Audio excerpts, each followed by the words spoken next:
Come on, worshipers of God. Let us all gather in His presence as we declare our praises with one heart, with one voice. We shout, Hallelujah!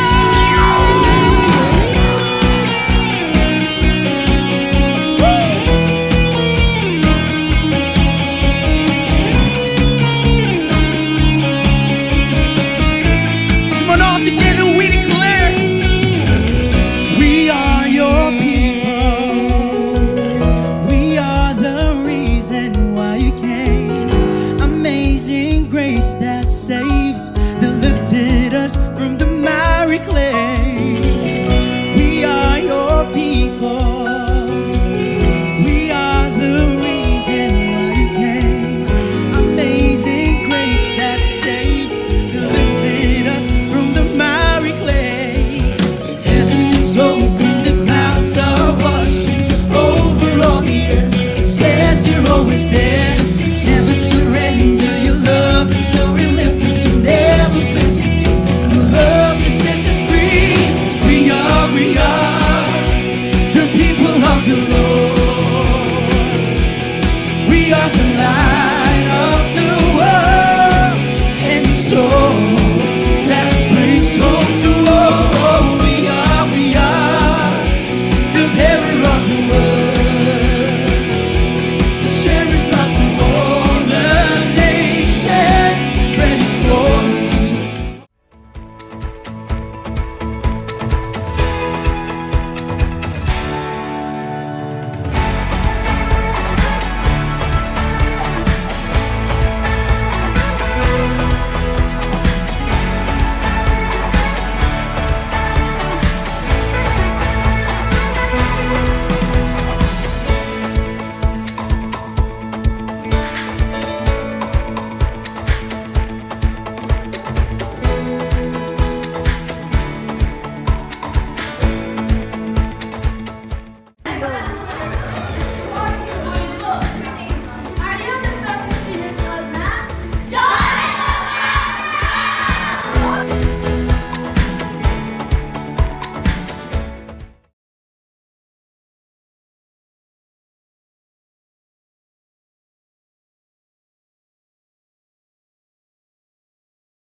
Good morning!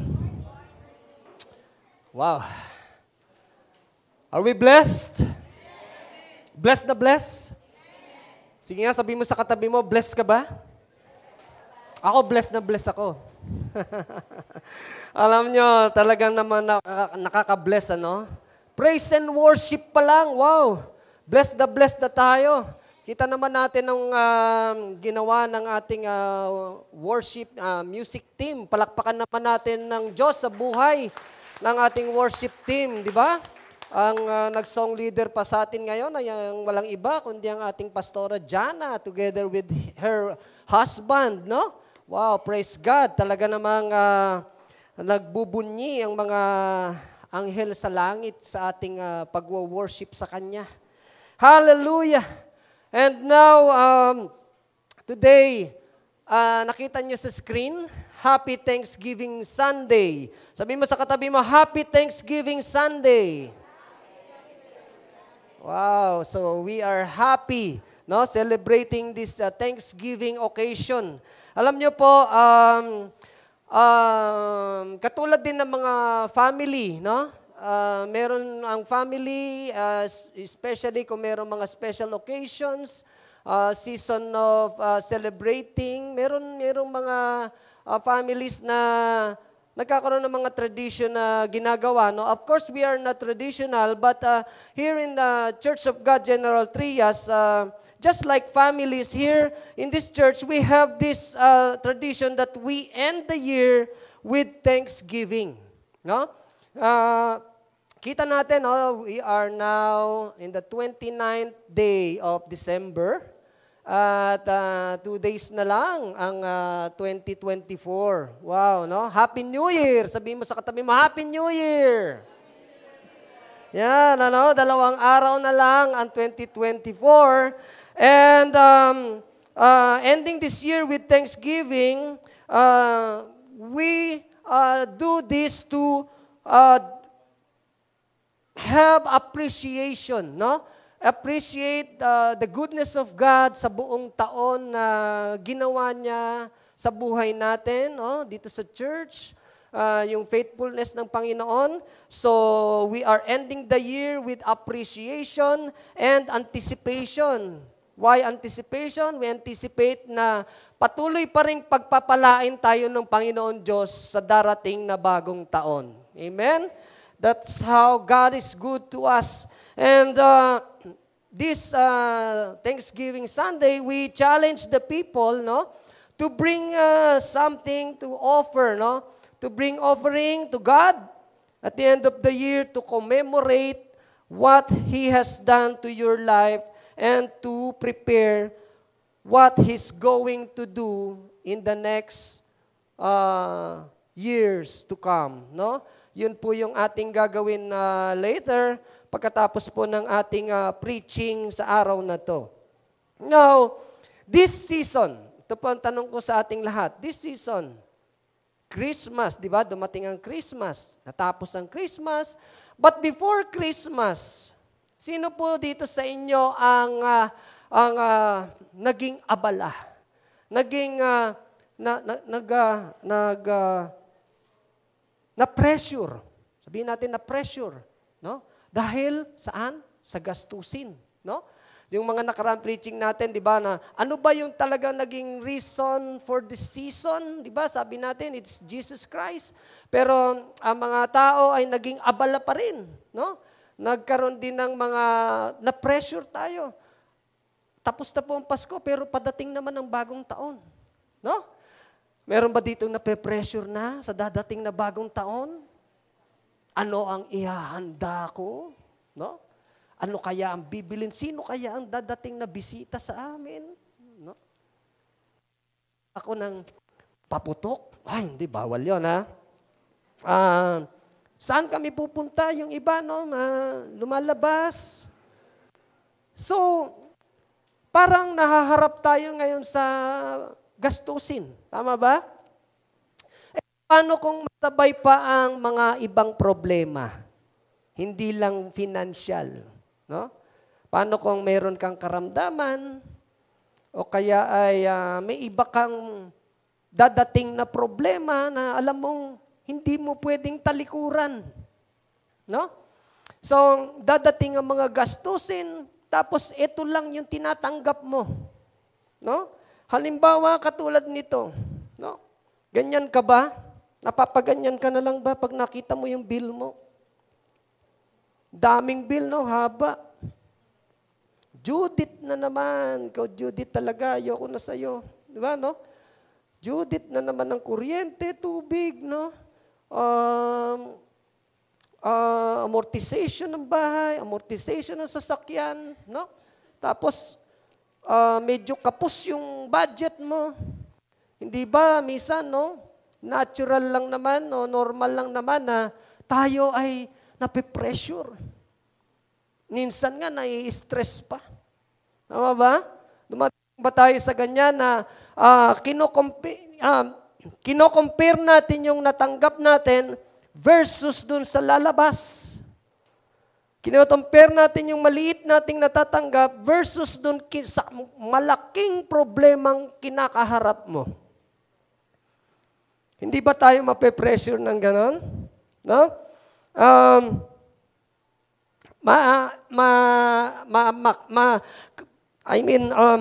Makakaya mo ba na harapin ang ganitong mga problema kung halimbawang ikaw ay naandun sa tinatawag na ikaw ay nasa scarcity. Pag sinabi pong scarcity, ito po yung kakapusan. Hindi katapusan, kakapusan. Limitado, no? Parang kulang, no? Paano mo haharapin ang malaking problema kung ikaw ay dumadanas ng kakapusan, kagipitan. No? That's why our title for today is From Scarcity to Abundance. Sabihin nga po natin, from scarcity to abundance. Let us pray. Hallelujah. Panginoon naming Diyos, salamat. Salamat sa araw na ito. Lord, alam namin, Panginoon, na meron ka na naman nakahanda para sa bawat isa sa amin. O God, salamat sa lahat ng ginagawa mo. At meron ka na namang mensahe para sa amin sa araw na to, Lord God. Thank you for always being faithful to us. Malamang kami ay dumadaan sa mga problema, pero Lord, you remain faithful to us. Palagi kang nandyan, tapat sa amin, di mo kami iniiwan, di mo kami pinababayaan. Thank you for always helping us, healing us, guiding us. At sa araw na to, Panginoon, gugunitain namin, Panginoon, kung gaano ka, Panginoon, katapat sa amin sa pamamagitan ng iyong mga salitang maririnig namin ngayon. At ang mga salita mong ito, Panginoon, ay magiging inspirasyon at kalakasan at buhay sa bawat isa sa amin. Pangunahan mo, Panginoon, ang service na ito. Maghari ka, Panginoon. Itinataas ka namin, Panginoon. Gamitin mo lamang ako as your instrument to send your message to all of us. At ikaw, Panginoon, ang mabigyan ng papuri, pagsamba at pagdakila sa pangalan ni Jesus. Amen. Amen. Palakpakan po natin ang Panginoon. Excuse me. Hallelujah. From scarcity to abundance. So, sabi nga natin kanina, no, ang scarcity ay yun yung kagipitan, nagigipit ka, kapos, kulang, no? Pero sa kabila pala niyan ay mayroong pagpapala. Nag-uumapaw na pagpapala. Lubos-lubos na biyaya. That is abundance, no? Marami, no? Para bang from little to much, no? At yan po yung masasaksihan natin sa pamamagitan ng kwento sa Biblia na inyong maririnig sa araw na ito. At ito po yan, no? I know some of us, or most of us, ay familiar na sa kwentong ito. How Jesus feeds the 5,000, no? This can be found in the 4 Gospels in the New Testament, Matthew, Mark, Luke, and John, no? Makikita po natin yan, yung miracle ni Jesus Christ, kung paano siya nagpakain ng 5,000 lalaki, men, no? Hindi pa po minention dyan ang babae at mga bata. 5,000 men. Miraculously, ginawa niya ito at yan po ay ating masasaksihan, no? At ano po ang aral na ating mapupulot at maiuwi sa pakikinig natin ngayon? Now, we will go to the book of John, chapter 6, and I will read from verses 1 to 14 ng New International Version ng Bible. Now, sometime after this, Jesus crossed to the far shore of the Sea of Galilee. That is the Sea of Tiberias. And the great crowd of people followed him because they saw the signs he had performed by healing the sick. Daming fans ni Jesus Christ. Kaya nung nalaman nilang nandun na naman si Jesus Christ, ang daming sumunod, great crowd. Pag sinabi pong great crowd, talaga namang napakadaming tao nito dahil nababalitaan nila kung paano naghihimala ang Panginoong Jesus. Then Jesus went up on a mountainside and sat down with his disciples. The Jewish Passover festival was near. Parating na po yung Pasko, no? Yung panahon ng pagdiriwang ng mga Jewish people. And ito po ay dumating nga yung mga great crowd nung nalamang nandun ang ating Panginoon. When Jesus looked up and saw a great crowd coming toward him, palapit na sa kanya, he said to Philip, one of his disciples, "Where shall we buy bread for these people to eat?" He asked this only to test him, for he already had in mind what he's going to do. Tinanong niya si Philip, saan tayo bibili ng tinapay, no? O ng mga pagkain para dito sa mga taong to. Although, alam naman natin na Jesus Christ knows everything. Amen? Alam naman niya lahat. Alam niya kung anong gagawin niya. No? Tinitingnan lang niya, tinetest lang niya si Philip kung ano ba ang isasagot sa kanya. And now, Philip answered him, "It would take more than a half year's wage to buy enough bread for each one to have a bite." Ito ang sagot ni Philip kay Jesus. Halos kalahating taon ng sahod ko, o sahod natin, no? O sasahurin ng isa, para lang mapakain natin ng mga taong ganyan karami. Para lang makatikim ng isang kagat ng tinapay. Wow! Can you imagine that? Kayo po, magkano sweldo ninyo sa isang buwan? I-times ninyo yun sa kalahating taon. At yun daw ang halaga ng bibili nilang tinapay para lang mapakain ang 5,000 tao. Mahigit pa dyan. Dahil yung sinasabing 5,000 ay men lang. No? Wala pa po ang babae at mga bata dyan. So, medyo dumadating na dito yung worry, no? Ni Philip. Ni Philip. Another of his disciple, Andrew, Simon Peter's brother, spoke up. Sabi po nitong si Andrew, no? Here's a boy with 5 small barley loaves and 2 small fish. But how far will they go among so many? So meron pong isang batang nagmabuting loob na nagbigay ng 5 tinapay at 2 isda.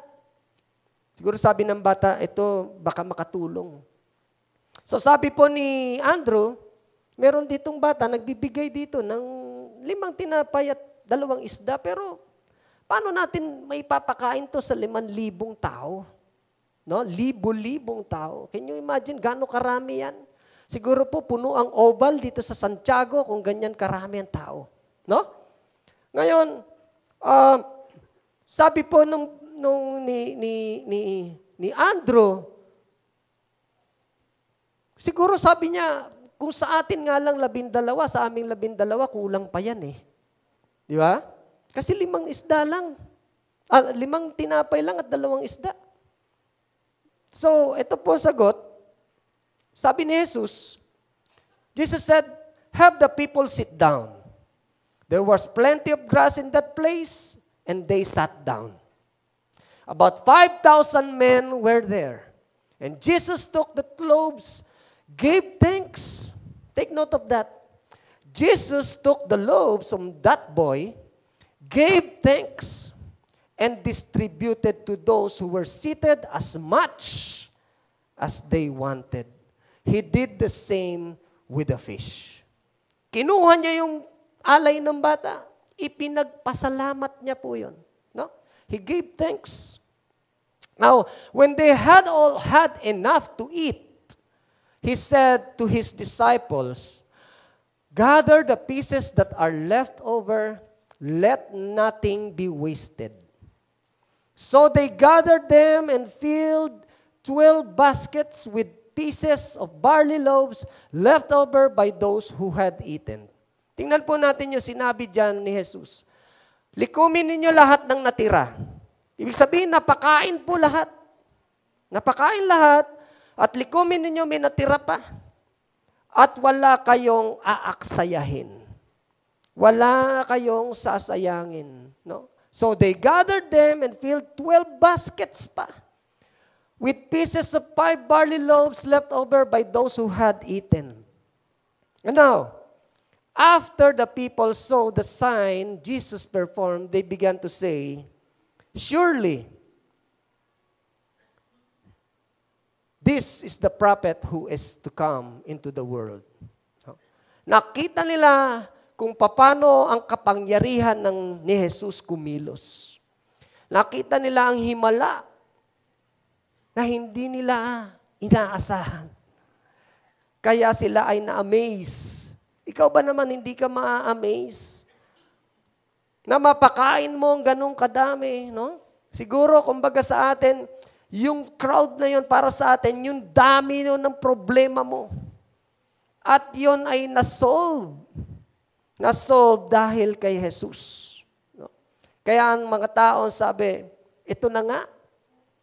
Ito na nga ang propeta. No? Ito na nga si Jesus. Now, pinag-uusapan po natin dito, from scarcity to abundance. Doon sa kakapusan mo, meron palang abundance doon. No? At yung abundance na yan ay gagawin ng Diyos sa atin. Kahit na tayo ay nandoon sa kakapusan. Now, ano ang gagawin pala natin? Meron pala tayong action na gagawin. Sabihin nga po natin ito, act. Act, ibig sabihin, kilos, no? Action. No? Ano ang action natin? Meron tayong gagawin? Tignan nga po natin. Ito po yung 3 points natin para sa araw na to na ating matututunan. Una, A, appreciate the little things. Sabihin mo nga, appreciate the little things. Tingnan po natin itong ginawa ng batang ito. Here's a boy with 5 barley loaves. Inulit ko lang po yung verse para po mabigyan natin ito ng emphasis. Here's a boy with 5 small barley loaves and 2 small fish. Laging nandun yung word na small. But how far will they go among so many? No? Balikan ko po. Now, little things. Katulad nitong ibinigay nitong batang ito, 5 tinapay, 2 isda, little things. No? Versus doon sa libu-libong taong nangangailangan. So sa atin ba, kung ating isa sa buhay natin ito, paano natin na-appreciate o natatanggap yung mga bagay na dumadating sa atin na mga maliliit na bagay? No? Paano natin ito nabibigyan ng appreciation? Katulad ditong batang ito. Kaya nagtanong, no, yung disciple, saan makakarating itong maliliit na bagay na ito? Siguro sa atin, ganun din, ano? Kapag tayo mayroong natatanggap at maliit at parang tingin natin kulang, tapos napakalaki ng kakaharapin nating problema, sinasabi natin, saan kaya makakarating ito? No? Saan kaya makakarating ito? And then, Jesus then, tingnan natin ginawa ni Jesus. Jesus then took the loaves and gave thanks. Maliit na bagay ang tinanggap nila, maliit na bagay ang inoffer ng batang yon, tinanggap ni Jesus, and He gave thanks. Nagpasalamat pa rin sa maliit na bagay na tinanggap nila. And, look at this, distributed to those who were seated as much as they wanted. As much as they wanted. And He did the same with the fish. No? Maliit na bagay, pero napakalaking bagay ang nagawa. Sa atin pong buhay, kung minsan, kapag mayroon tayong natatanggap na little things, natin ito minsan na-appreciate. Instead, kung minsan tayo po ay nagre-reklamo pa. No? Bakit? Kasi minsan totoo naman, kapag meron kang tinanggap, let's say yung sweldo mo ay tumanggap ka ng ganito lamang, tapos ang dami mong kailangang bayaran, no? Ang dami mong kailangang bilhin, naka-line up na yan, paano ko yan gagawin, paano ko pagkakasyahin ang tinanggap ko? Tama ba? Sino po dito ang mga misis na tumatanggap ng sweldo ng kanyang asawa? Taas po ang kamay. Huwag kayong mahiya. May misis din ako. No? Tumatanggap si misis, payday, sasabihin, oh, alam mo, mahal, kulang tong sinahod mo. Papakita ko sa yung listahan. Kumputin mo, kuha ka calculator. Imbes na i-kiss niya yung asawa mo, thank you. No? Salamat. Gre-reklamo pa.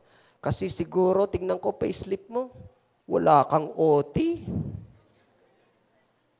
Hindi ka pumapasok ng holiday. Sana na double pay ka.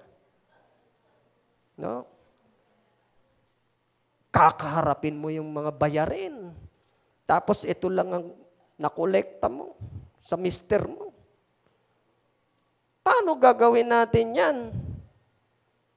Nako, di ba?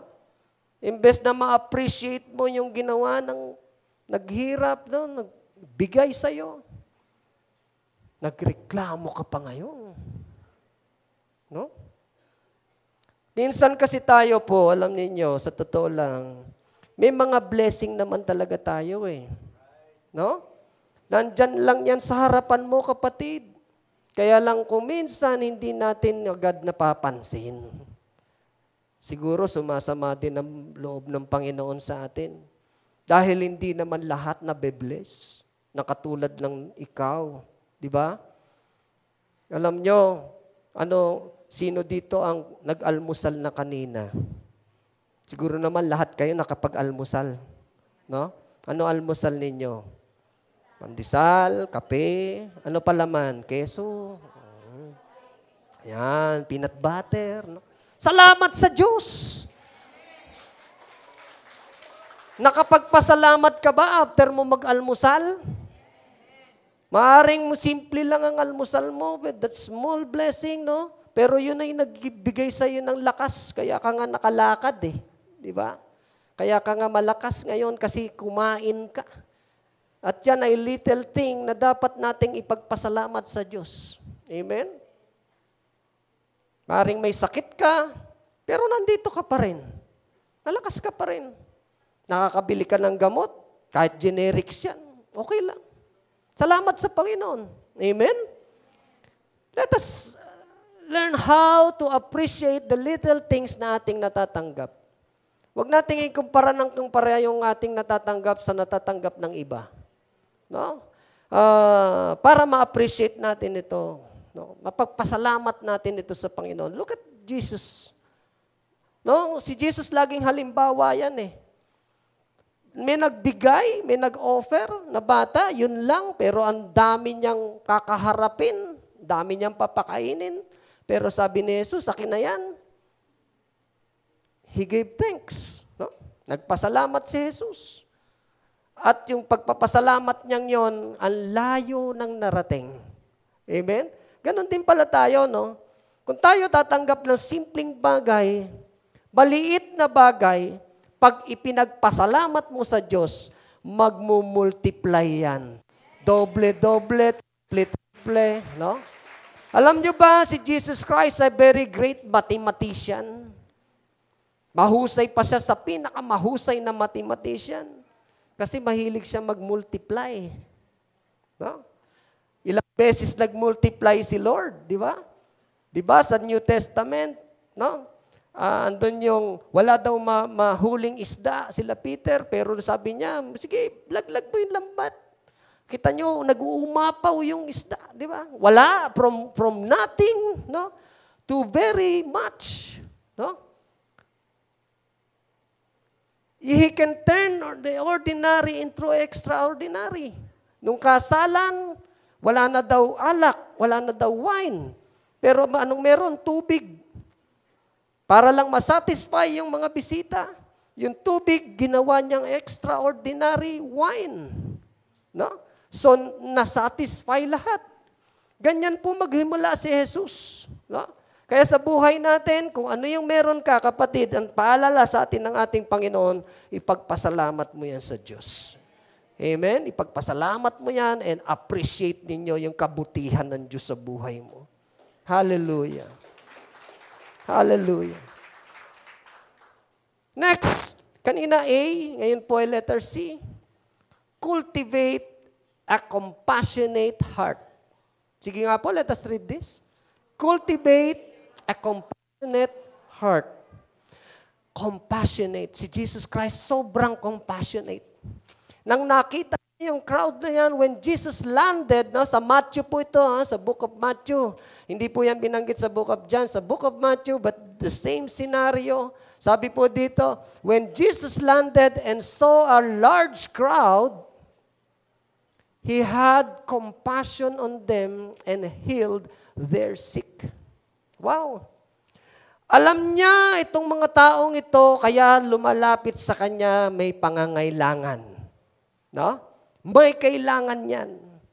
Pero, ano ang ginawa niya? Tinalikuran ba niya? Nilayasan ba niya? Hindi, di ba? Instead, He had compassion of them, no, to them. At pinagaling niya lahat yan ng mga may karamdaman. No? Great crowd. No? Large crowd.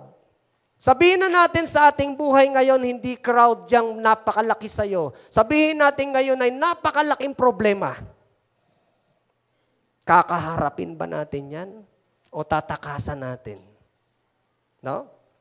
Si Jesus Christ, pagdating ng crowd na yan, I'm sure, problema yan sa iba. Kaya nga nagreklamo yung mga disciple niya Di ba? Hindi sasapat yan. No? Pero kay Jesus, no? Hinarap niya yan. Dahil mahal niya ang tao. Niyang may magagawa ang Diyos. May magagawa siya. Tayo ba ganyan din? When we face a great crowd, balik na rin, ibahin natin, when we face a large problem, ano ba ang magiging expression natin? No? Ang laking problema, wow! Paano ko kaya ito kakaharapin? Paano ko kaya ito susolusyonan? Paano ang gagawin ko? No? Now, ang gusto po ng Panginoon para tayo ay mapagpala, para tayo ay magkaroon ng abundance, despite our scarcity, magkaroon po tayo ng compassionate heart. Dahil ang kapwa natin ay mayroon ding pangangailangan. Amen? Tao din yan, tao ka. No? Kung ano yung kailangan mo, ganun din sila. Kung nagugutom ka, nagugutom din ang kapwa mo. Kung ikaw ay nagkakasakit, nagkakasakit din ang kapwa mo. Amen? So bakit hindi tayo magkakaroon ng compassion sa mga taong nangangailangan? Amen? Kung kaya din lang naman natin, why not natin silang tulungan? Di ba? Hallelujah! So, sinasabi po dito na let us cultivate a compassionate heart just like the heart of Jesus Christ. Amen? And, yan, He had compassion. Yan ang gusto po niyang gawin natin na magkaroon din tayo ng compassion. And letter T is trust God's abundance. Sabihin nga po natin, trust God's abundance. Pagtiwalaan po natin ng Panginoon sa kaya niyang gawin, sa kaya niyang ibigay sa atin, sa pagpapala niya na kaya niyang ibuhos ang biyaya sa atin ng siksik, liglig at umaapaw na katulad po ng ginawa niya dito sa 5,000 o higit pa na tao. No? When they had all had enough to eat,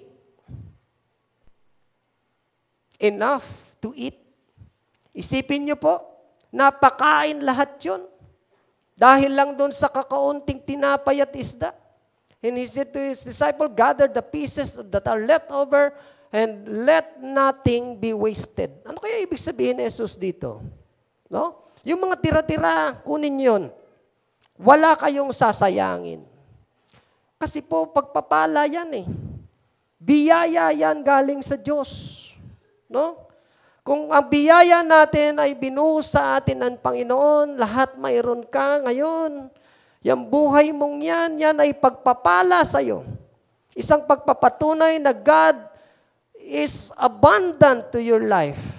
At ang sinasabi ngayon ng Diyos, ang biyaya ko sa iyo, huwag mong sayangin. Amen? Huwag mong aksayahin. Kahit yung mga maliliit mong oras, yung maliliit mong bagay na meron ka, huwag mo yan aksayahin. Hindi po lamang sinasabing material na bagay yan, kung hindi yung buhay mo. Huwag mo yan aksayahin. Dahil yan ay ibinigay ko sa iyo. Yan ang sinasabi ng Diyos sa iyo ngayon, kapatid. No? Itago mo yan. Yan ay sa iyo. Binigay ko yan sa iyo. No? Huwag mo yan sayangin. No? At yan ay gamitin mo. Gamitin mo yan para makatulong sa iba, para maging blessing sa iba, no? At makapag-serve ka kay Lord. Amen? Sino po dito ang gustong maging blessing sa iba? Amen? Pagtiwala tayo sa gagawin ng Diyos. Trust God's abundance. No? Now, sa book of Matthew, sinabi po na they all ate and were satisfied. No? Sino ba dito nakapunta sa isang handaan, no? Naka-buffet, no? May catering, tapos ilalagyan ka ng pagkain, tapos kinain mo na, pero parang feeling mo hindi ka pabusog, no? Tapos gusto mong bumalik, tapos wala na pala. Meron mang gano'n? O kaya gusto mong bumalik, kaya lang nahiya ka, pipila ka na naman, no? No? Hindi ka kasi satisfied. Hindi ka pa nabusog. Pero sila, kita nyo, di ba? They all, how many? 5,000 or more. Even more. Kasi sinabi po dito, men. Ayan po, sabi po dyan, no, the disciples, no, doon sa sobra-sobra nila, the disciples picked up 12 basket full, no, of broken pieces that were left over. May mga sobra pa. Kanina, isang basket lang yon. Ngayon, nag-multiply siya, naging 12. Sobra yon, ha? Sobra. At napakain niya yan. Ang sabi po, the number of those who ate was about 5,000 men. Besides women and children. Wow, di ba? Hindi bitin. Sobra pa. Siguro, busog na busog sila, no? Full na full. No? Dumidighay-dighay pa yan. Kasi, sabi po dyan, satisfied. Hindi sila nagkulang. Hindi sila nabitin sa pagpapala ng Diyos. Hallelujah. And I'm sure tayo po hindi pinagkukulang ng Panginoon. Amen? Hallelujah. Napakabuti ng Diyos sa atin. Napakabuti ng Panginoon. Alam niyo po, meron lang akong gustong i-share sa inyong maikling kwento na just recently na nangyari sa akin.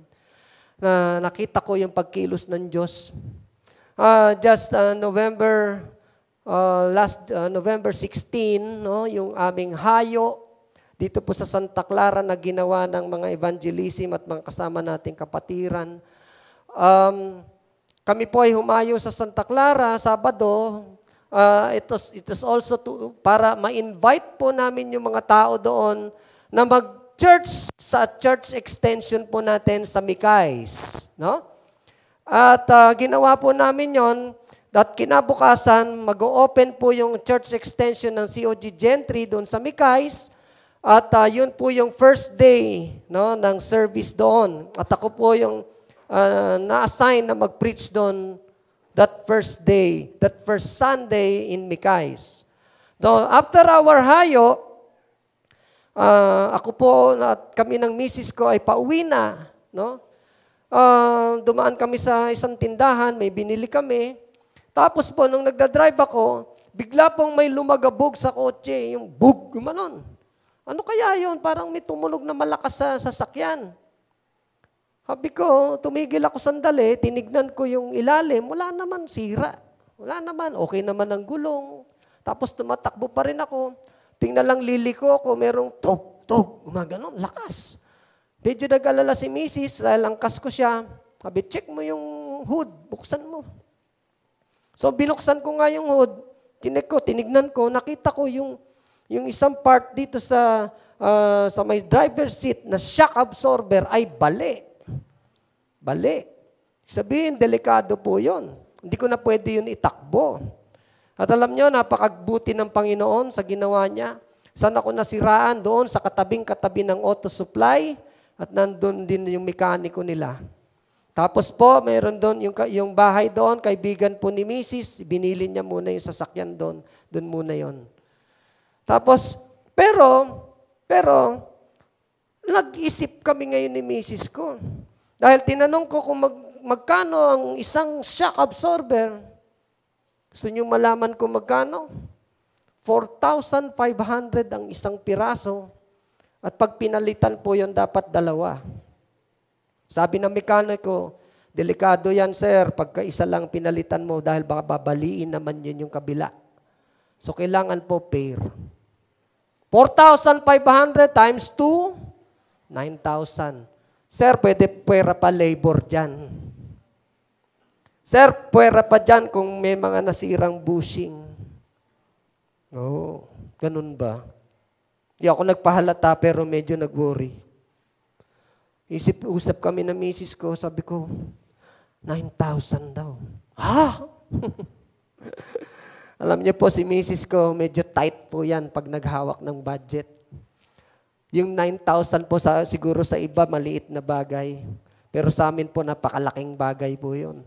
Pagkain na po namin yun, I think for 15 days. Imagine, no, nangyari po yun 16. Kailangan mapagkasya namin ng pagkain namin hanggang katapusan or susunod pa. Magagastusan kami ng almost 10,000 that day. Yun yung budget namin, ha? So, nag-usap kami ni misis ko, pareho naman kami nag-alala dahil tao lang tayo, no? Pero sabi ko, sige na. Anong gagawin natin sa sasakyan natin? Blessing ni Lord dyan sa atin. Ginagamit natin yan. No? Bahala na ang Diyos. Amen? May gagawin ng Diyos. Hindi niya tayo pababayaan. Nasabi ko sa kanya, so go! Alam niyo po, napakabuti ng Diyos, hindi niya kami pinagkulang. Hindi niya kami pinagkulang, napakabuti ng Panginoon. Sa biyaya ng Diyos, okay naman yung sasakyan na. After a week, may nasira na naman, wiper. Nabali yung isang wiper, no? Luma na po kasi yung sasakyan, no? Pero blessing pa rin ng Panginoon at pinagpapasalamat ko pa rin yan sa Diyos. Hallelujah. Napakabuti ng Diyos. No, maring simpleng bagay sa iba, pero alam nyo, siguro sa iba, hindi lang ganun yung mga problema. No? I don't know all of you, pero maaaring siguro, Pastor, mas malaki pa problema ko dyan sa problema mo eh. No? Maaaring ganun. Maaaring ikaw ay nandun na sa pinaka-lowest point mo. Lowest point mo. Down na down ka. Hindi mo na alam ang gagawin mo. Pero alam mo ba, pagka nandun ka sa lowest point mo, andun din ang Diyos kasama mo. Amen? Sabi nga po nito ni Dr. Anthony Velasco, ang ating namayapang National Overseer. Narinig ko sa isang preaching niya, ikinote ko po ito. Sabi po ni Dr. Anthony Velasco, when you reach that lowest point in your life, doon mo mas kasama ang Panginoong Diyos sa buhay mo. Hallelujah. Great word. Inspiring word. Di ba? At totoo naman yan. No? Kapag daw naabot mo na yung pinaka baba mo, yung bagsak ka na, sabi nga niya doon, yung dapang-dapa ka na, yung sadsad ka na, yung halos wala ka nang mabunot, no? Lambot ka na, nangihina ka na, parang wala ka nang kakampi, parang wala nang tutulong sa'yo, andun ang Diyos kasama mo. Amen? Dahil gusto ng Diyos na magtiwala ka sa Kanya na may magagawa siya and He will be glorified after that. Hallelujah. Hallelujah. Now, napakabuti ng Diyos sa atin. No? Siguro naman, tayo ay, bilang tayo ay mga tao lang, nakakaranas tayo ng mga struggles, mga pain, no? Hindi lang financially, maring health, maring relationship. Talagang problema yan, no? Pero sabi nga, ang Diyos, nandun ka sa peak, dun sa pinaka point na lowest ka na, ang Diyos kasama mo. Ang sarap isipin, di ba? Nakasama ko pala ang Diyos. Dahil nakakasurvive ka pa rin. Ito po ang tanong sa atin ngayon. May 4 po tayong katanungan na para sa ating lahat. No? How has God surprised you with abundance? Katulad po nung nabasa nating kwento kanina, no? Na sorpresa, even si Jesus na sorpresa, yung disciple niya na sorpresa nung dumating ang napakadaming tao. No? Na-surprise sila. Sa'yo, ano ba ang dumating sa buhay mo? Ano ang dumating na problema sa buhay mo at ikaw ang na-surprise dahil hindi ka pinabayaan ng Diyos? Napapag-isip-isip mo ba yan? How God has surprised you with abundance. Nandun ka sa kapos na kapos, nandun sa gipit na, pero andyan ng Diyos, ibinuhos ang abundant blessing niya sa'yo. Di ba? Ang sarap isipin yan. Lagi nating gunitain yan. No? Paano ba naging abundant ang Diyos sa iyo? And next question is, what small blessings can you thank God for today? Ano yung mga maliliit na bagay na natatanggap mo na ipinagpapasalamat mo ngayon sa Diyos? Meron ba, kapatid? Marami. Marami. Araw-araw. Meron siguro mga small things kang natatanggap. Just like that in-offer ng little boy na yon, no? Konti. Pero anong ginawa ni Jesus? Ipinagpasalamat niya yon. Bago pa man ma-multiply yung kukunting yung, bago pa ma-multiply, ipinagpasalamat ng Lord. At ang resulta ng pagpapasalamat ni Lord, nag-multiply siya. Sobra-sobra pa. Kaya ba natin gawin yun na meron kang matatanggap na isang bagay na sa tingin mo ay kapos, maliit? Bago mo makita pa yung blessing doon, nagpasalamat ka na ba sa Panginoon? Amen?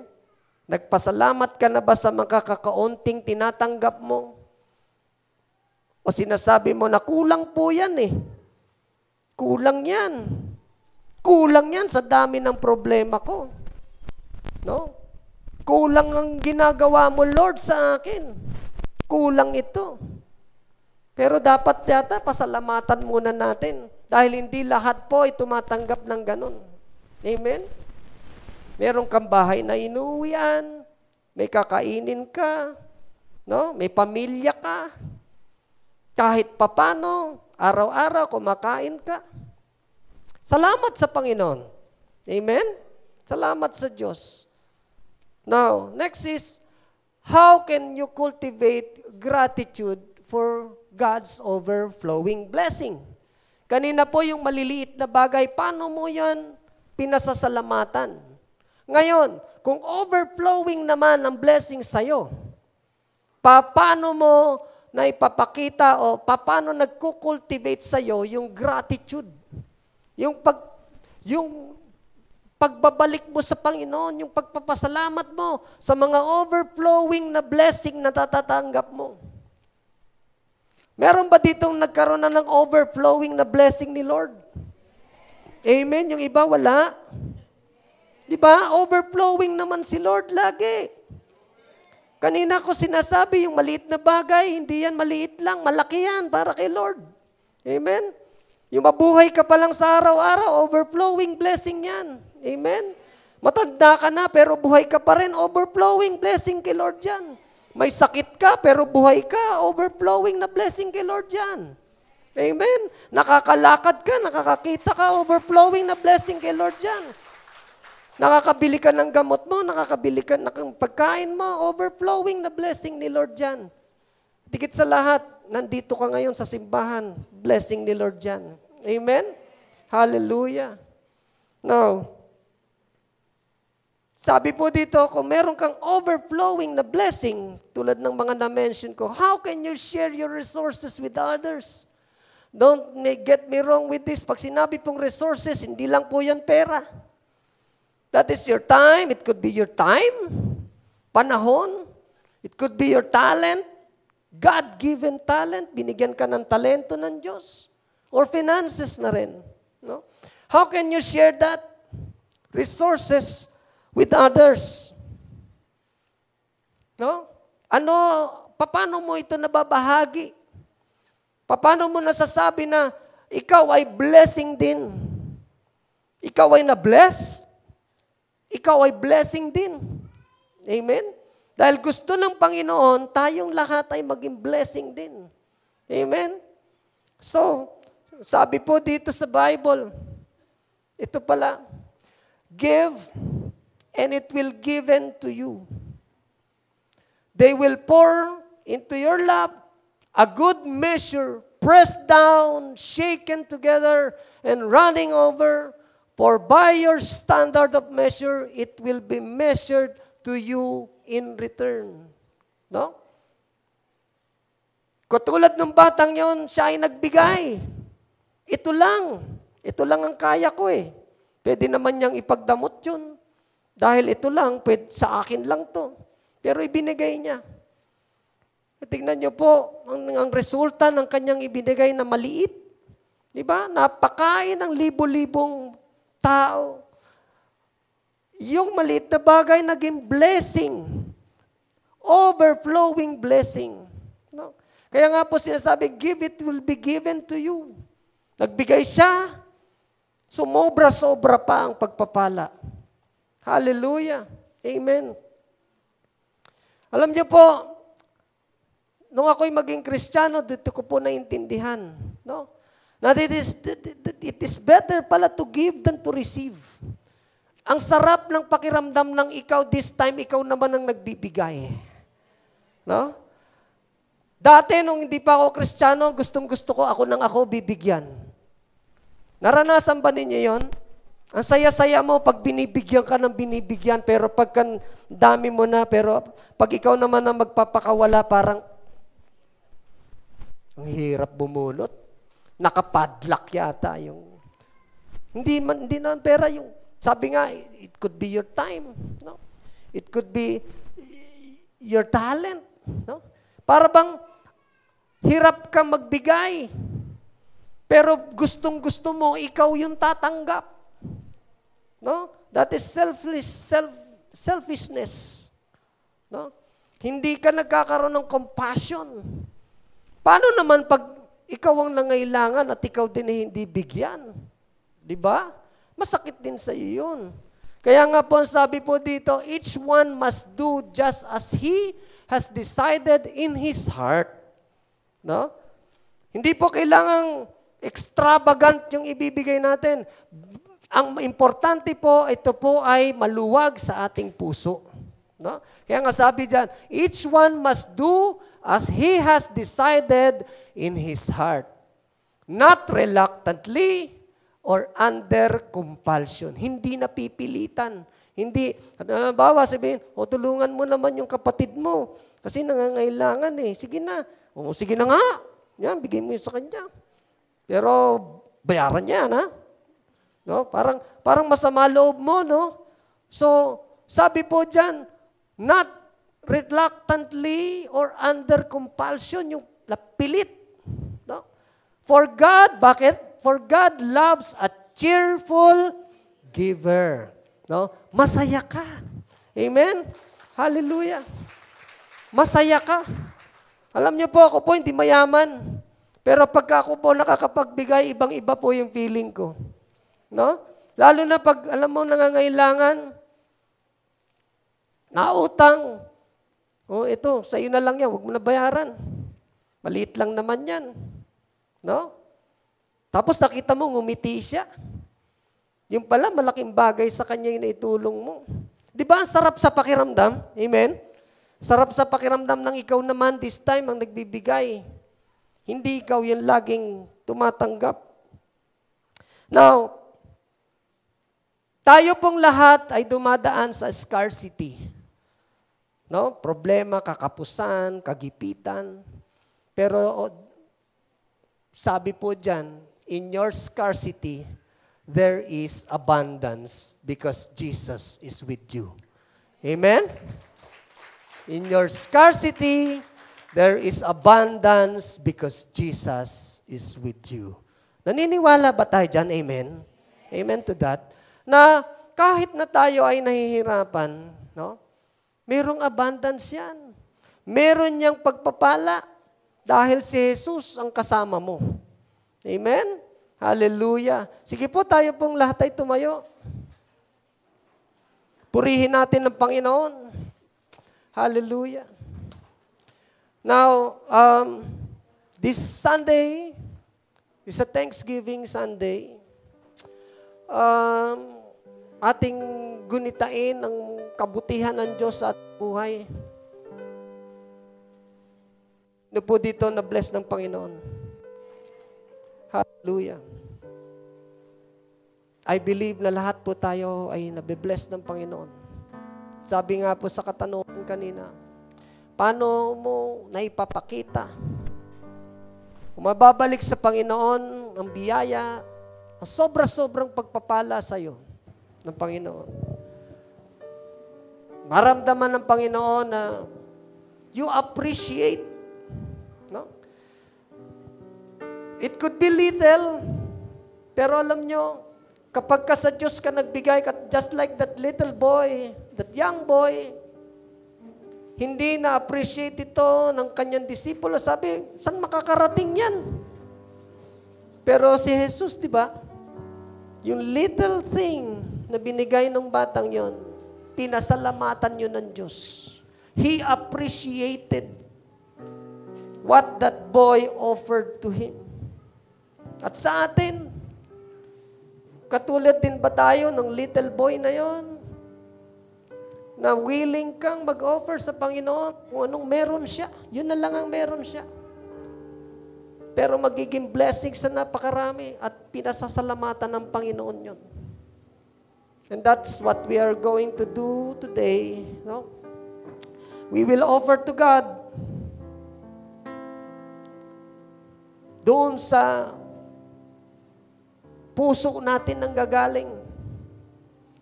Maring hindi ito salapi. Maring ito ay pagkain na kain ng mga tao at pinapakinabangan ng physical na pangangatawan. It could help. Or yung time mo, yung buhay mo, yan ang the best. Your life is the best offering that you can offer to God. At yan po ang gagawin natin sa araw na ito. The altar is open for our offering. Alay natin sa Panginoon yan ng bukal sa ating mga puso na mayroong pasasalamat din sa Panginoon. You can come together with your offering to God, to bless God. And pag nandito na po kayo sa harapan, huwag kayo munang aalis. We will pray for you. At i-bless kayo at i-bless din ang anumang pagpapala na gusto nyong ibahagi sa Panginoon, na gusto nyong ialay sa Kanya. As we sing this song, let us give thanks to the Lord. Giving is part of worshiping. To all who desire to give, you may give your tithes and offering through online bank transaction. Details are provided below.